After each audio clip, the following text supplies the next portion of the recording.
Este programa es posible gracias al aporte de los mecenas del canal.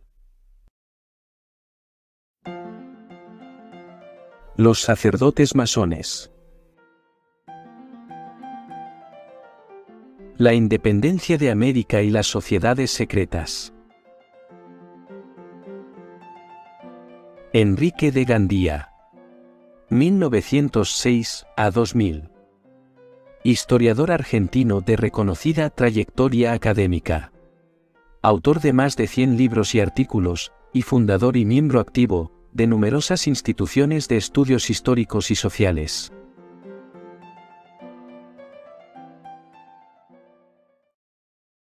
Si te gusta este video, dale like y suscríbete al canal para que puedas seguir creciendo.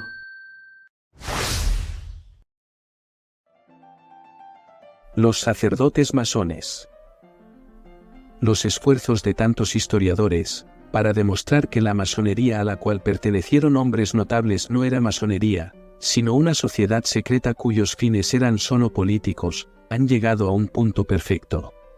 Si se demuestra que un supuesto masón era católico, o se comportaba como católico, no era masón.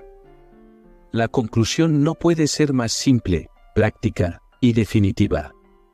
O católico o masón. Es la teoría que ha adoptado nuestro eminente colega y amigo, el Dr. Edberto Óscar Acevedo, profesor de la Universidad de Mendoza, en la Argentina. Su estudio sobre San Martín, la masonería y las logias, en el Boletín de Ciencias Políticas y Sociales, Mendoza, 1978, número 23, páginas 121 a 143, ha convencido a muchos prehistoriadores. Su principio de que ser católico equivale a no ser masón, se basa, principalmente, en una carta que el conocido masón venezolano López Méndez escribió a su mujer.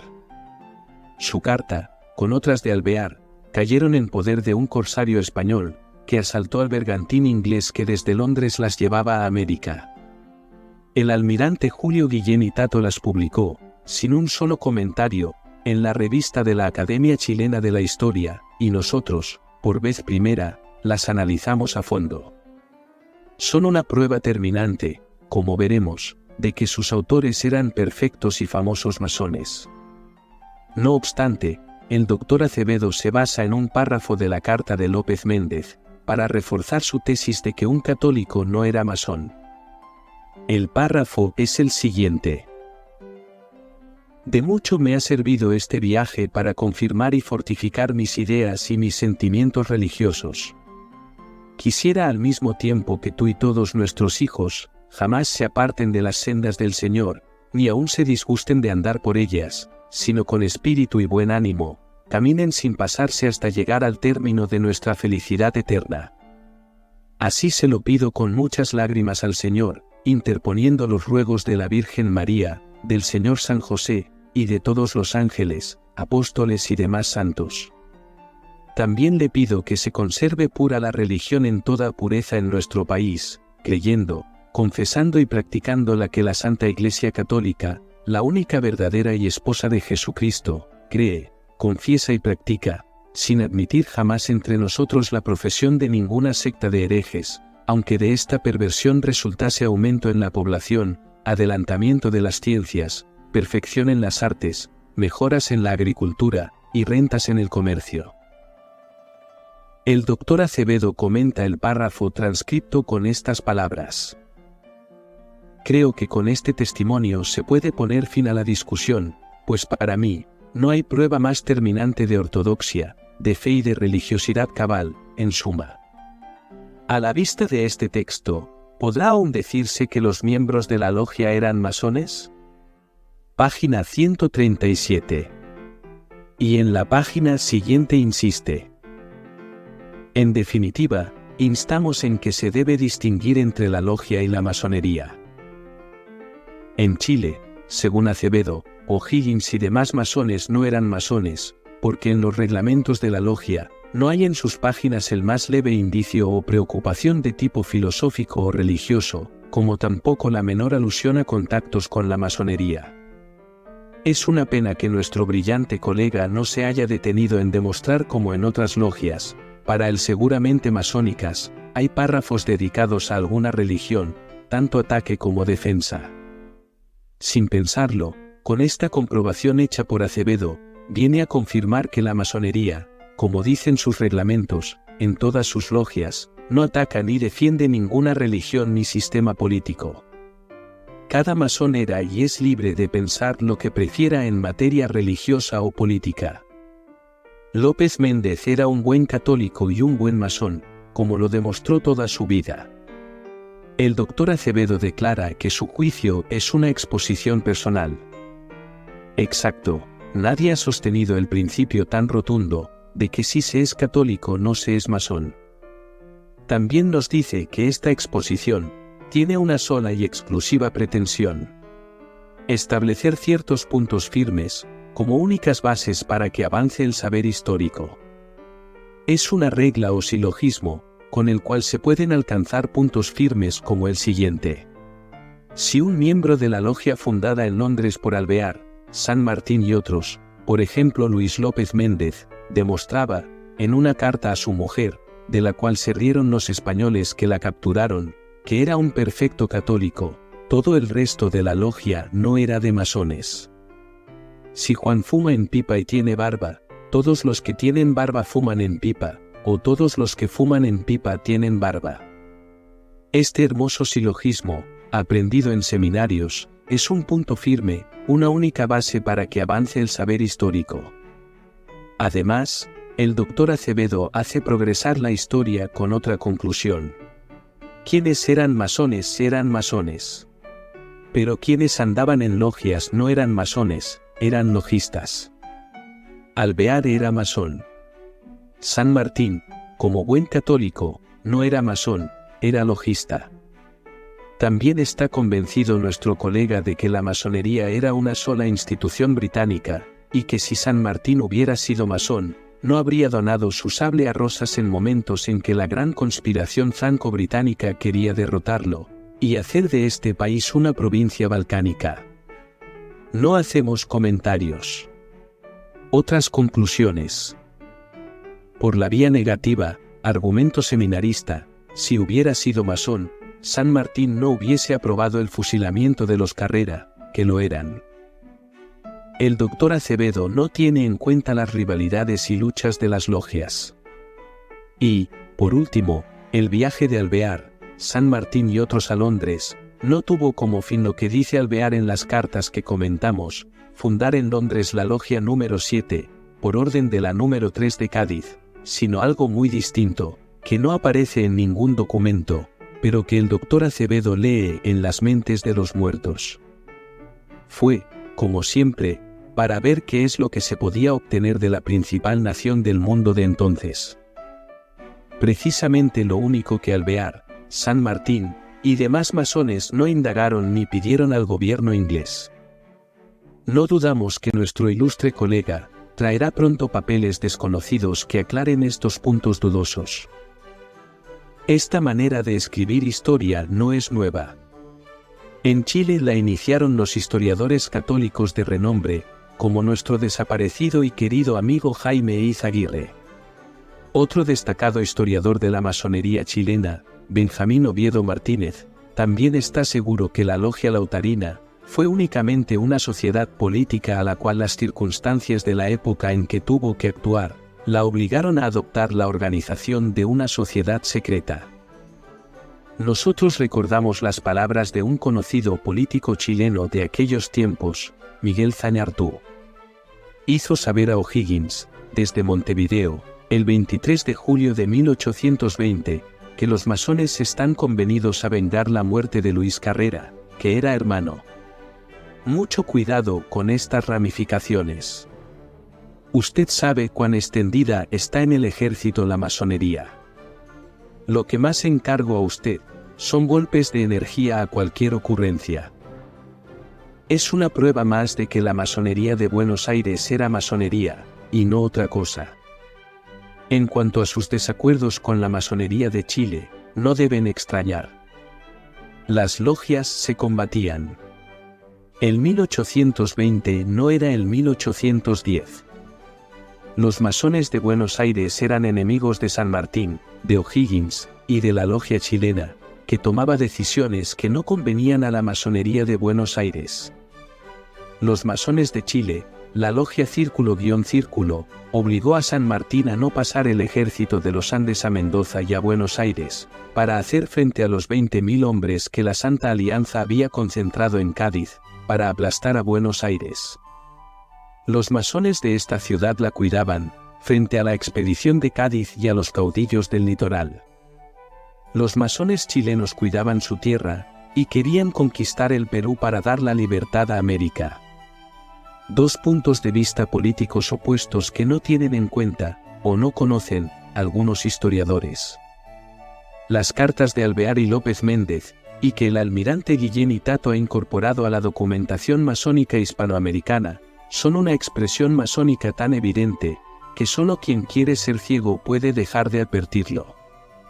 Únicamente masones pudieron escribirlas. Lo evidencia su espíritu. Lo prueban sus términos. Todo en ellas es pura y exclusivamente masónico. En la carta de Carlos de Alvear a Rafael Mérida, de Caracas, fechada en Londres, el 28 de octubre de 1811, se dirige a mi amadísimo hermano, y le informa que está acompañado de los hermanos que en el oficio indicó. Los estudiosos que sostienen que esta masonería no era masonería, deberían traer algún documento político no masónico en que se usase esta palabra hermano. Alvear continúa que piensa salir el mes que entra, con los hermanos arriba expresados, para Buenos Aires.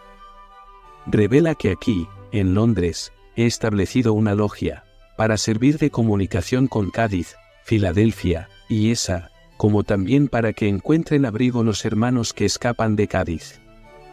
El hermano López Méndez, diputado de esa capital, probablemente quedará de presidente de esta sociedad. Le recomienda dar 1000 expresiones de mi parte, y de la de Zapiola, a los hermanos Caicedo y Toledo. Agrega una lista de los hermanos que se han recibido en la L número 3, después de la partida del hermano Mérida, y otra lista de los americanos que por constitución no pueden ser admitidos en ninguna sociedad de caballeros racionales, a causa de haber rehusado entrar en la número 3, por temor de los déspotas españoles. La logia número 7 tenía el lema de unión, firmeza y valor. Esta logia era la que Alvear fundó en Londres. Su breve historia está contenida en esta carta de Alvear. Está dirigida al venerable presidente de la logia número 4 de Caracas, y empieza con estos párrafos. En cumplimiento de nuestra obligación, paso a dar cuenta de todo lo ocurrido en la logia número 3 desde vuestra partida. Inmediatamente salisteis vos y los dignos hermanos que os acompañaban, estuvo a punto de cerrar sus trabajos la L número 3, por las voces que sabéis se empezaron a divulgar por Cádiz. Para tratar lo que se debía hacer, junté a los hermanos del 5º grado, y después de haber adoptado todo lo que la prudencia nos dictó, resolvimos seguir en nuestros trabajos a toda costa y riesgo. Después de vuestra partida, se aumentó la sociedad con los hermanos que reza la adjunta lista número 1, de los cuales uno ha ido ya a México, y 6 deben salir pronto para diferentes puntos de América, a tomar parte activa en la justa causa que defendemos. Viene enseguida el relato de cómo fue fundada la logia número 7 de Londres. Habiendo llegado a esta ciudad con los hermanos Zapiola, San Martín, Mier, Villaurrutia y Chilaver, hemos fundado por orden de la L número 3, una con el número 7, y hemos recibido a los hermanos que acompaño en la lista que va con el número 4. Queda como presidente de la logia número 3, el hermano Ramón Eduardo Anchorís. Todo lo cual os lo comunico, a fin de que lo hagáis presente a esa muy respetable L, encargándonos deis cuenta a sí mismo de todo lo que os haya ocurrido en Filadelfia, y en esa capital. Resumimos. San Martín, con Alvear, que era la cabeza de este movimiento, salió de Cádiz en dirección a Londres. Los enviaba a la logia número 3, de Cádiz, para que fundasen una logia en Londres con el número 7. En Cádiz quedaba como presidente Ramón Eduardo Anchorís, presbítero, que más tarde tuvo actuación en América. La Logia de Londres fue la que durante tanto tiempo una leyenda semi-erudita afirmó que era la Gran Logia Americana, fundada por Francisco de Miranda. No se ha encontrado una prueba que demuestre que Miranda era masón. Tampoco de que haya fundado ninguna logia masónica, ni no masónica. La única logia que hubo en Londres de americanos fue esta que fundó Alvear, con la colaboración de San Martín, Zapiola y otros señores. La fábula de que Miranda fundó una logia masónica en Londres puede quedar para la historia de las leyendas de la independencia de América. Nosotros hemos deshecho esta leyenda y aclarado estas verdades. Lo firme es que estas logias de Cádiz, de Londres y de diversas ciudades de América, Caracas, Filadelfia, Bogotá y otras, eran simplemente masónicas. Las logias tenían el nombre de caballeros racionales. Por lo que hemos leído, por el espíritu que respiran las líneas transcriptas, es difícil suponer que esas logias de caballeros racionales no hayan sido masónicas. En cambio, hay muchos testimonios que demuestran que fueron incuestionablemente masónicas. Quienes sostienen que un católico no puede ser un masón, olvidan, no sabemos si por desconocimiento o una intención preconcebida, al canónigo Vidal, fundador del Hospital de Caridad de Montevideo. Era un buen masón que aparece, en su retrato pintado por Wood, con la banda simbólica de la masonería. Nuestro ilustre amigo, el presbítero Mario Germán Romero, nos dio muchas noticias de sumo interés en la ciudad de Caracas, cuando se celebró el bicentenario del nacimiento de Bolívar, en un congreso insuperable. También nos obsequió su valiosa obra sobre el padre Margallo. Bogotá, 1957, 304 páginas.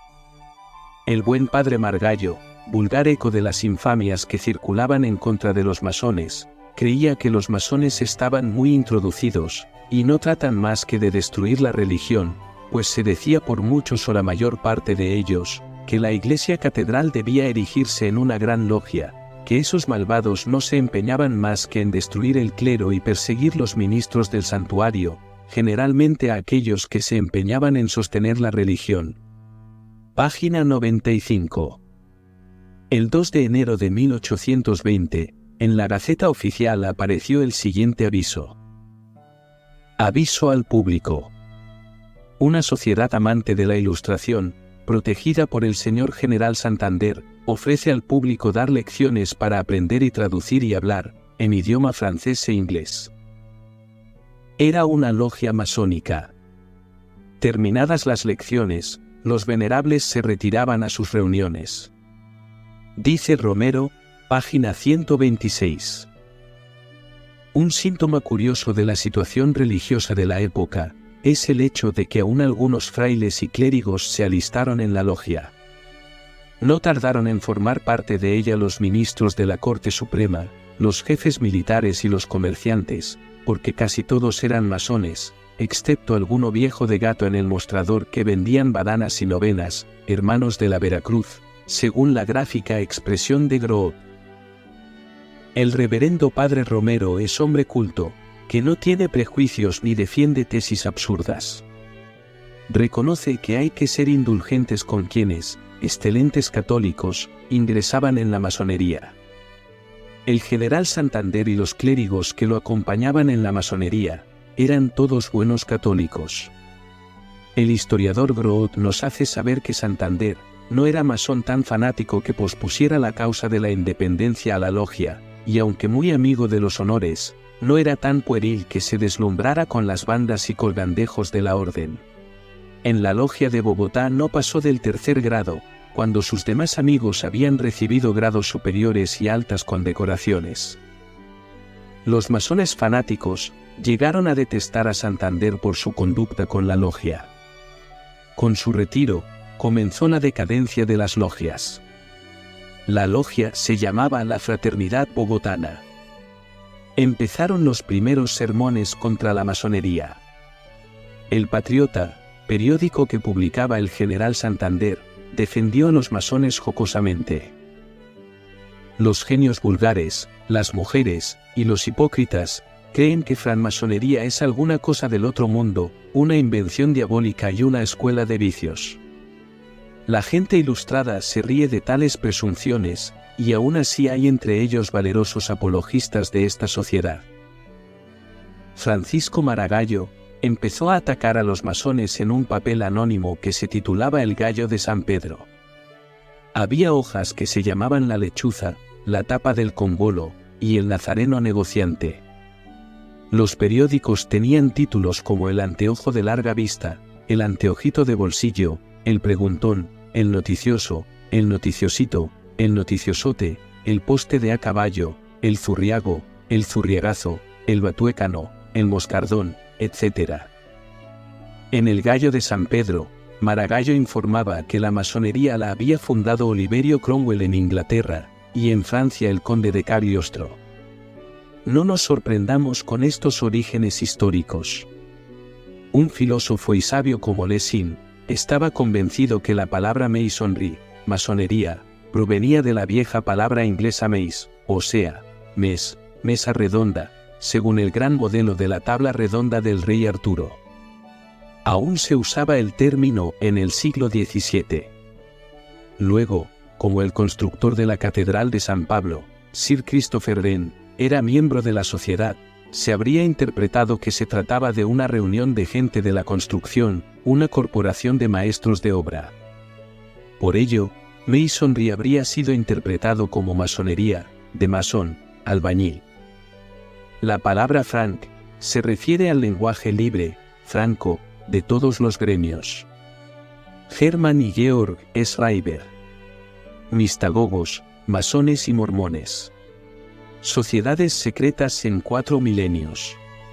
Barcelona, 1958. Maragall enumeraba todas las naciones que habían prohibido la masonería.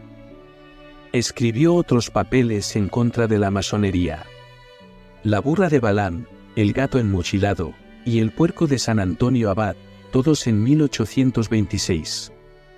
En el puerco, decía: Nos omnes, somos masones. Nos omnes, trompones. Repitió que los masones despedazaban el honor del prójimo, la ley de Dios, y el edificio de la Santa Iglesia, y predican una falsa caridad, una caridad cimarrona. Página 141. Este Maragall era una especie de Fray Castañeda. Arturo Capdevila escribió acerca de su santa furia. Adolfo Saldías le dedicó otra vida en que mucho lo maltrata. Juan Cruz Varela le dedicó unos versos en que decía que, entre todos los cuerdos, despreciado. Entre todos los locos, conocido. Por su hiel entre víboras, querido. Y entre predicadores, sonrojado. John Murray Forbes, ministro de los Estados Unidos, el 29 de octubre de 1820, con otra seriedad, dijo de él: Este hombre, cuya audacia solo es igualada por su maldad, desde varios meses antes de mi llegada, ha estado maltratando todo lo que es norteamericano, en un periódico llamado El Despertador. En el estilo más insultante, entra en consideraciones sobre la absoluta falta de honor y de sentimiento religioso de los norteamericanos. El padre Francisco de Paula Castañeda, famoso por su apodo de Zapo del Diluvio que dio a Rivadavia, por sus decisiones regalistas o jansenistas, empezó a ser analizado por el padre Guillermo Furlon en una obra que dejó inconclusa, y que sus hermanos jesuitas todavía no han publicado. Era hombre de ideas políticas que, en otros tiempos, cuando se endiosaba a Rivadavia, parecían injustas, y hoy, con nuevos conocimientos, se comprueba que son muy justas. El padre Maragall, frente a otros problemas, se escandalizaba que dignos sacerdotes alcanzasen altos grados masónicos. Entre los frailes que vistieron el mandil, nos dice su biógrafo, el padre Romero, se cuenta el dominico fray Antonio María Gutiérrez. Página 35. Nació en 1787. Fue realista furibundo, ministro de la Inquisición en tiempos de Morillo. Emigró a Jamaica en 1819 y volvió en 1820 como masón y entusiasta defensor de la masonería. 8 años más tarde, el 8 de noviembre de 1828, Bolívar prohibió las reuniones de sociedades y confraternidades secretas. Los sacerdotes católicos masones fueron muchos en la historia de la masonería. El eximio historiador jesuita, que tan a fondo ha penetrado en la historia masónica, no superado por ningún masón ni no masón, Ferrer Benimeli, nos ha dado un número impresionante de sacerdotes masones, desde presbíteros hasta obispos. El peligro de estos estudios es caer en extremos, tanto a favor como en contra. Por un lado están los atrasados que creen en los trabajos secretos de Miranda, en la gran reunión o logia americana fundada por él, y en los hilos de la independencia que movía desde su casa de Londres. Admiten que entre sus discípulos se hallaban Pablo de Olavide, que ni supo de su existencia, y otros que jamás lo conocieron, que San Martín y Bolívar eran manejados por una logia que nadie imagina, sin duda dirigida por Lord Macduff, y otras fantasías semejantes. Por otro lado, se agitan los que aceptan todas las calumnias, fábulas y despropósitos que se han escrito en contra de la masonería. El más famoso de estos charlatanes fue el ex jesuita Leo Taxil, seudónimo que él mismo encargó de revelar cuando confesó sus mentiras e infamias. Traidor, calumniador y todo lo que se quiera agregarle. Su ejemplo hizo escuela.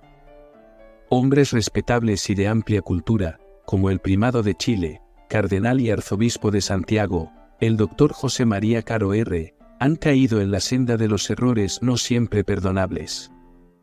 Su libro El misterio de la masonería, reeditado en Buenos Aires en 1951, quiere explicarnos por qué tantos sacerdotes eran masones, y dice que todos ellos no sabían que vivían en la masonería, y que las logias, con todo su ceremonial, eran para los centros de estudios filosóficos. Tanta candidez conmueve. Piensa que los reglamentos masónicos, que prohíben hablar de religión y de política, son embustes para atraer incautos. Los altos dignatarios de la masonería no sabrían los secretos de su sociedad. La masonería sería la autora de todas las matanzas de sacerdotes que hubo en España, y de todos los crímenes políticos que se realizaron en Europa. Hasta el suicidio de Rodolfo, heredero del trono de Austria, y de su joven amante, la baronesa María Betzera, en Mayerling, habrían sido, según un tal Bichtel, citado por Caro, obra de la masonería. El guardabosque Wolf, que algo sabía de la tragedia, fue asesinado misteriosamente. El archiduque de Toscana, Juan Ort, tuvo que huir y refugiarse en la Patagonia, donde lo conocieron algunos argentinos. El otro archiduque asesinado en Sarajevo, que dio origen a la Primera Guerra Mundial, también lo habría sido por el influjo de la masonería. La famosa medium, Madama de Tebes, lo habría anunciado con 2 años de anticipación, sin duda por algún amante masón. La lucha por la cultura, el famoso Kulturkampf, movimiento de protestantes e intelectuales que no eran masones, de los años 1875 y próximos, sería obra de los masones. El archicatólico García Moreno, presidente del Ecuador, habría sido muerto por orden de la masonería. Los Boy Scouts, el Rotary Internacional, los Leones, la Asociación Cristiana de Jóvenes, y otras instituciones comparables, no serían otra cosa que desprendimientos de la masonería. No seguimos con tanto disparate. Lamentamos que un hombre del talento del cardenal Caro se haya dejado convencer por tantas fábulas de noches de invierno. La ola de los absurdos masónicos se ha extendido por otras partes de América, a veces impulsada por los mismos masones. Algunos autores, como José Gálvez Barrenechea, en su homenaje a San Martín, Lima, 1952, escriben que Riva Agüero refiere en sus papeles que en 1807 surgió en Madrid la Logia Caballeros Racionales, formada sobre los restos de la creada por un peruano inmortal, don Pablo de Olavide, precursor del ideal de libertad americana. Esa logia la presidía el argentino, don José Montes. No hay pruebas de que Olavide haya sido masón, fábula creada no se sabe por quién. Miranda lo hizo figurar como compañero suyo de ideales separatistas americanos, solo por haber sido perseguido por la Inquisición, pero esa atribución se ha comprobado que no es verdadera. No pasó de un ardid de Miranda, para hacer creer que compartían sus ideas hombres eminentes. Tampoco hemos hallado pruebas de que Moldes presidiera esa logia, ni que la logia haya existido. En cambio, un general peruano, don José Rivadeneira, da cuenta que, no bien dispersada la logia de Sevilla, se instaló otra en Cádiz. En ella había 63 socios ilustres, que tenían gran interés por la independencia americana. Recuerda, en especial, que cuando se encontró con San Martín, en Huaura, 1821, me estrechó en sus brazos, recordó nuestra amistad antigua, nuestros trabajos en la Sociedad de Cádiz para que se hiciera la América independiente. Es indudable que, en España, San Martín formó parte de la masonería. Esta tenía una logia en Cádiz que se llamaba de los Caballeros Racionales, y que fundó otra en Londres. Ahora sabemos cómo fue formando San Martín su ideal independencista en España. Alcibíades Lapas, griego argentinizado, masón conspicuo e inolvidable amigo, estudió muy bien San Martín y su ideario. Separata del primer Congreso Internacional Sanmartiniano, Buenos Aires, 1978. Utilizó las fuentes conocidas y otras olvidadas. El 19 de septiembre de 1811, San Martín obtuvo su retiro definitivo del ejército español. En ese tiempo, como él mismo refirió al mariscal Ramón Castilla, presidente del Perú, desde Bruselas, el 11 de septiembre de 1848, o sea, 37 años más tarde, en una reunión de americanos en Cádiz, sabedores de los primeros movimientos acaecidos en Caracas, Buenos Aires, etc., resolvimos regresar cada uno al país de nuestro nacimiento, a fin de prestarle nuestros servicios en la lucha, pues calculábamos se había de entablar. En 1811, aún no se hablaba abiertamente de independencia de América. En muchas ciudades del continente, se había abierto la guerra entre juntistas y antijuntistas, es decir, consejistas, partidarios del Consejo de Regencia de Cádiz, que pronto se transformaron en congresistas y anticongresistas, constitucionalistas y anticonstitucionalistas. El masonismo de San Martín puede comprobarse en forma indirecta y definitiva, por un documento que se halla en el archivo de la Gran Logia de la Argentina, en Buenos Aires. Fue descubierto por Alcibíades Lapas, y termina para siempre con cualquier duda. Es una lista de la Logia Asilo del Litoral, en Paraná, provincia de Entre Ríos, Argentina, precisamente del 17 de agosto de 1860. 10º aniversario de la muerte de San Martín. En esta lista figura, en primer término, como fundador y presidente de la logia, el coronel Joaquín María Ramiro. Era el venerable de la logia, y aparece como iniciado en 1819, en la logia del Ejército de los Andes, presidida por San Martín. Nótese que es un masón que, para acreditar su condición, recuerda que fue iniciado en la logia del Ejército de los Andes presidida por San Martín. Lapas publicó este documento, realmente trascendental, en su opúsculo San Martín y su ideario, página 267, y lo comentó en la página 254. El valor de este documento es incalculable. Nos dice, nada menos, lo que hemos leído. Un masón que declara haber sido iniciado, en una logia presidida por San Martín. Lo único que puede deducirse o concluirse, es que si un masón confiesa que fue iniciado en una logia, es porque esa logia era masónica, pues de lo contrario no sería masón, y si la logia era masónica, es indiscutible que su presidente, o sea, San Martín, también era masón, dado que nunca se ha visto una logia masónica presidida por un no masón. Este aporte de Lapas nunca ha sido comprendido, ni valorado por los negadores sistemáticos, no sabemos si lo han callado tan religiosamente para hacerlo olvidar, o con su poca cultura lo han ignorado.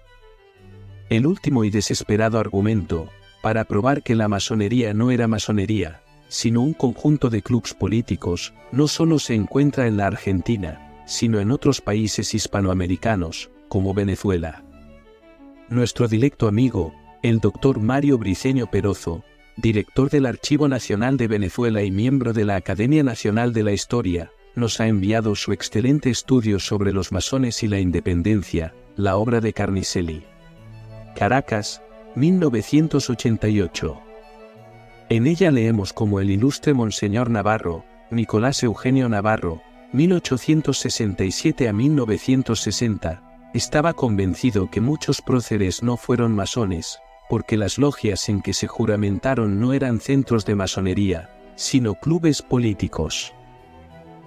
Por un principio de seriedad histórica, quienes insisten en este argumento, tan antiverídico y desdeñable, no deberían repetirlo, arruinando la buena fama de sus nombres.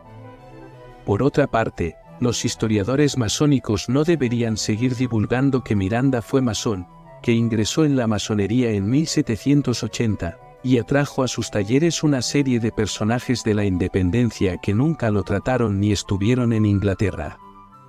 El doctor Mario Briceño Perozo nos sintetiza con precisión la vida masónica de Bolívar.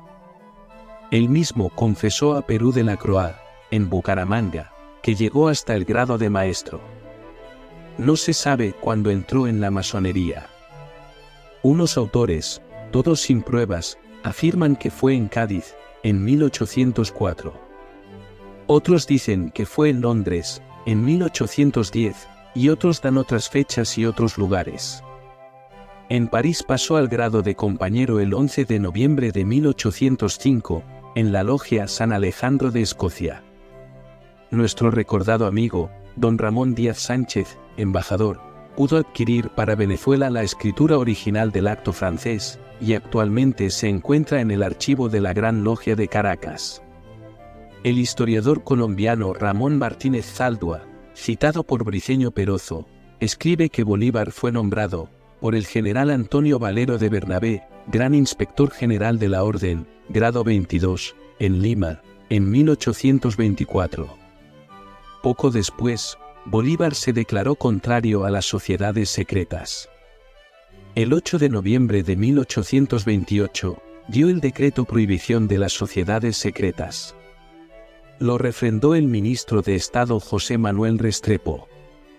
El artículo primero dice: se prohíben en Colombia todas las sociedades o confraternidades secretas, sea cual fuere la denominación de cada una.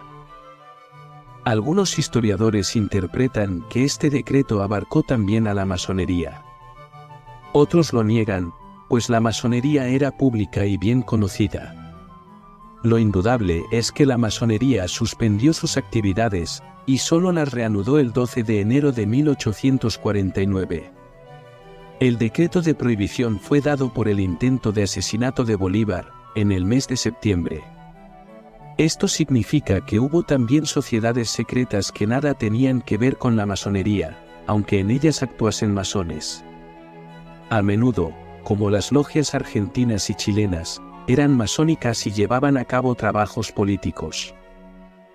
La vida masónica de Francisco de Paula Santander fue historiada por Américo Carnicelli en su monumental obra La masonería en la independencia de América.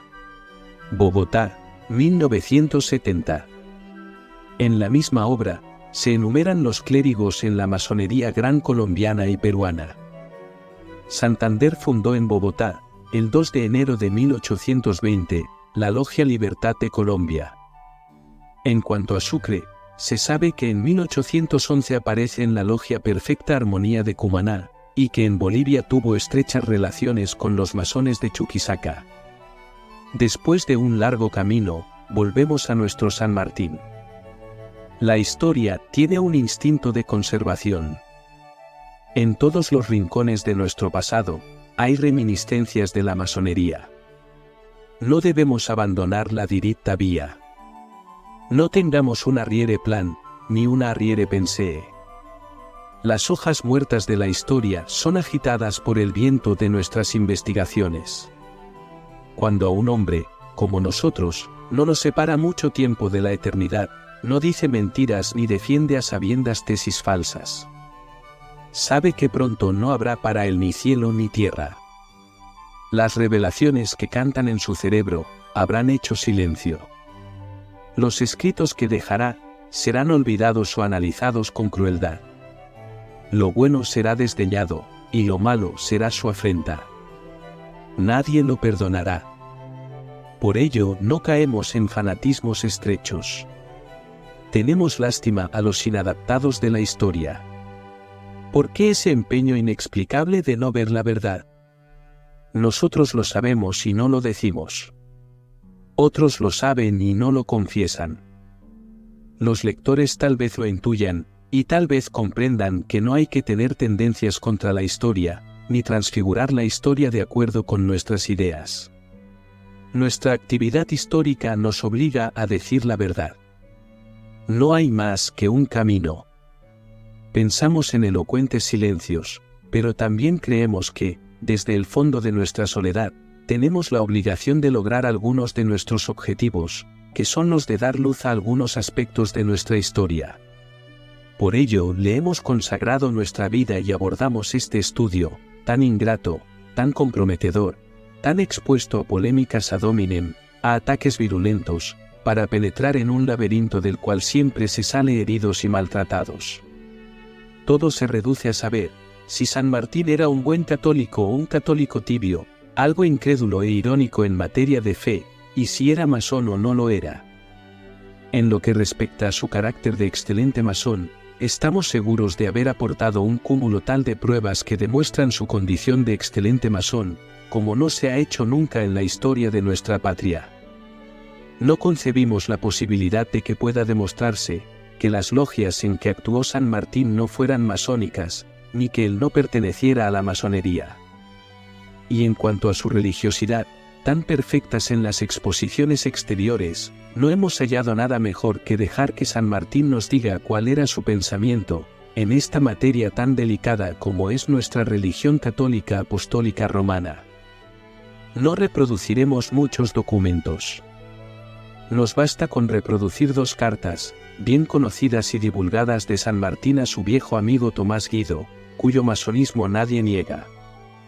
Una está fechada en Bruselas, el 6 de abril de 1830, y dice lo siguiente: Mi querido amigo, ¿están en su sana razón los representantes de las provincias para mandar entablar relaciones con la corte de Roma en las actuales circunstancias?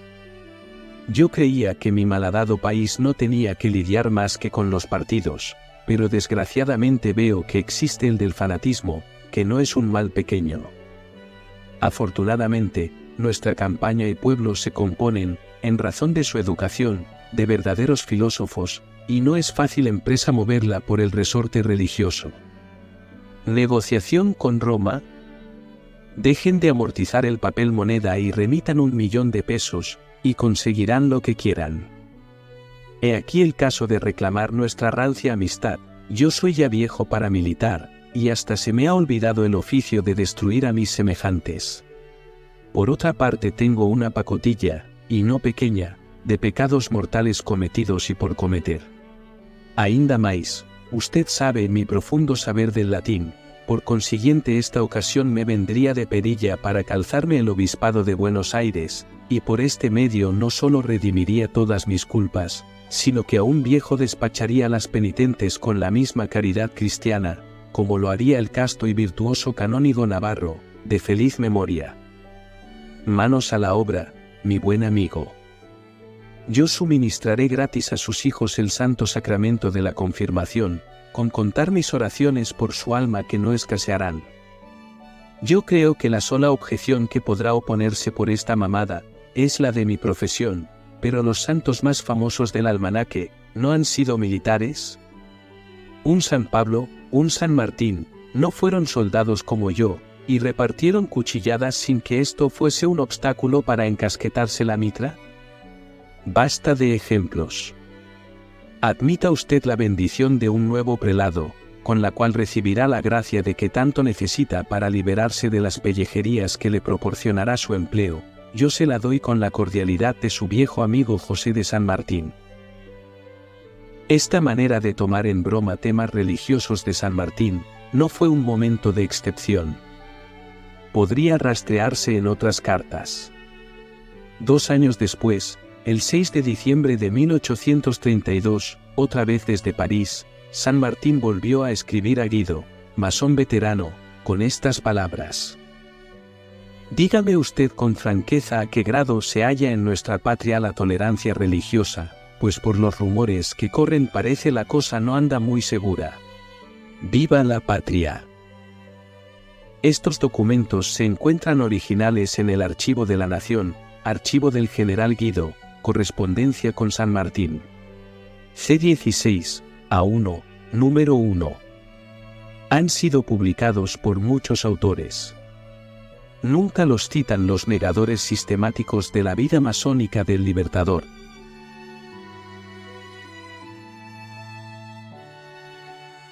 La independencia de América y las sociedades secretas. Enrique de Gandía. 1994.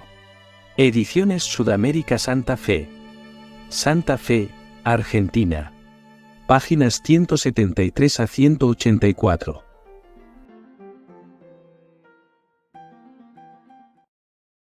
Si te gustó el video, dale like, suscríbete al canal y activa todas las notificaciones para que puedas seguir descubriendo los secretos de la masonería. Este programa fue posible gracias al aporte de los mecenas del canal, como Martín Fuchineco, a quien expresamos nuestro agradecimiento.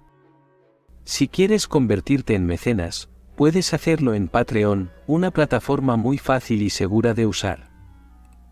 Visita patreon.com/mmdiegofigueroa y selecciona el nivel que prefieras para acceder a nuestros beneficios. También puedes realizar tu aporte voluntario por medio de PayPal. O adquirir el libro El viaje iniciático masónico, muerte y resurrección, del escritor argentino Diego Figueroa. Una nueva interpretación de la masonería, que revelará el secreto iniciático que se oculta detrás de sus símbolos y rituales. Disponible en Amazon. Muchas gracias, y hasta el próximo programa.